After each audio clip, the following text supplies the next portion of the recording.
Orang dengan gangguan jiwa, ODGJ, asal Maluku. Joseph Amiri, terkunci di dalam kontainer selama 7 hari dan terbawa kapal dari pelabuhan Yos Sudarso Dobo, Maluku menuju pelabuhan Tanjung Perak Surabaya, Jawa Timur.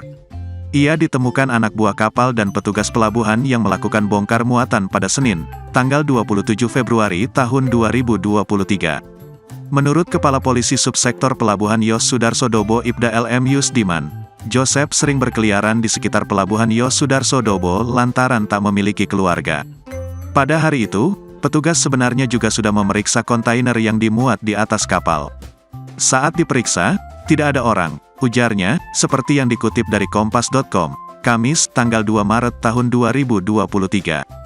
Ibda Diman menduga, Joseph masuk ke dalam kontainer saat turun hujan dan setelah kontainer diperiksa oleh petugas di pelabuhan.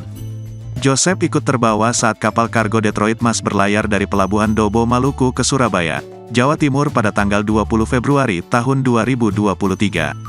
Kapal menempuh perjalanan selama 6 hari dan keberadaan Joseph baru diketahui sehari setelah kontainer tiba di pelabuhan. Selama 7 hari, Joseph diduga tidak memakan apapun, sebab kontainernya kosong, ucapnya. Saat ditemukan petugas, Joseph langsung meminta air minum. Kendati demikian, Ibda Diman bersyukur karena Joseph ditemukan dalam keadaan sehat. Daya tahan tubuhnya sangat kuat, kata Ibda Diman. Untuk sementara waktu, Joseph dirawat di RSJ Menur.